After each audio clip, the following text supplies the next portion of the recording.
Bonjour, je vais aujourd'hui évoquer un arrêt rendu par la Cour d'appel de Paris le 23 février 2021 qui a fait grand bruit dans le monde de l'art contemporain.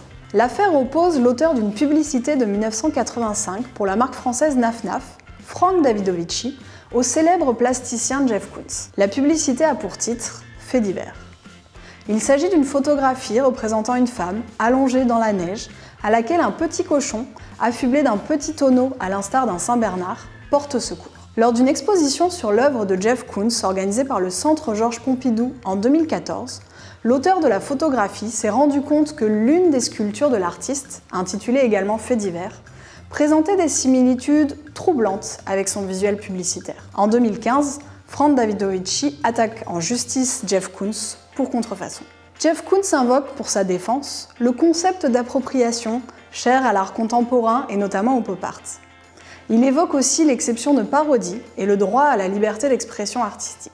Frank Davidovicz considère au contraire que l'appropriation porte atteinte à ses droits d'auteur. Jeff Koons est condamné en première instance pour contrefaçon avec versement de 135 000 € au titre de dommages et intérêts. Le tribunal de grande instance a en effet considéré que l'absence de notoriété du photographe ne permet pas raisonnablement au public de distinguer l'œuvre parodiée de la parodie. Le tribunal considère également que la reprise de la photographie, et notamment sa composition, ont permis à l'artiste américain de faire l'économie d'un travail créatif, ce qui ne pouvait se faire sans l'autorisation du directeur artistique. La Cour d'appel de Paris vient aujourd'hui confirmer ce jugement. La Cour a tout d'abord retenu que la contrefaçon était constituée du fait de la reprise dans la sculpture de Jeff Koons des éléments originaux de la photographie. La Cour rappelle que la contrefaçon de droit d'auteur s'apprécie au regard des ressemblances et non des différences. Le seul fait que la sculpture de Jeff Koons constitue elle-même une œuvre composite, c'est-à-dire une œuvre nouvelle à laquelle est incorporée une œuvre préexistante, et qu'elle soit porteuse d'un message de l'artiste, ne fait pas disparaître la contrefaçon, dès lors que cette œuvre repose sur une appropriation non autorisée d'une œuvre. La Cour a ensuite considéré que l'exception de parodie ne pouvait être invoquée par l'artiste. En effet, l'exception de parodie suppose le respect de 3 conditions cumulatives.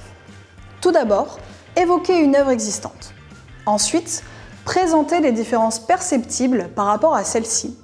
Et enfin, constituer une manifestation d'humour ou une raillerie, conformément à une décision de la CJUE du 3 septembre 2014. Or, la Cour considère que Jeff Koons ne démontre absolument pas son intention d'évoquer la photographie de la publicité Naf Naf, ce visuel étant incontestablement oublié ou inconnu du public lors de l'exposition au Centre Pompidou en 2014. Sur la liberté artistique, selon la Cour, le caractère transformatif de la démarche créative de l'artiste américain ne peut pas être perçu par le public. La sculpture de Jeff Koons ne fait aucune référence à la publicité. La Cour relève enfin que Jeff Koons est un artiste majeur, mondialement connu.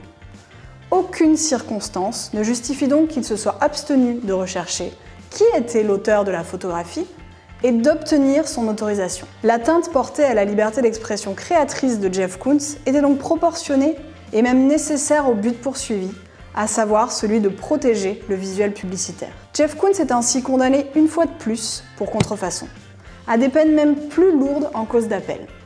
Il doit en effet verser 190 000 € de dommages et intérêts contre 135 000 € en première instance.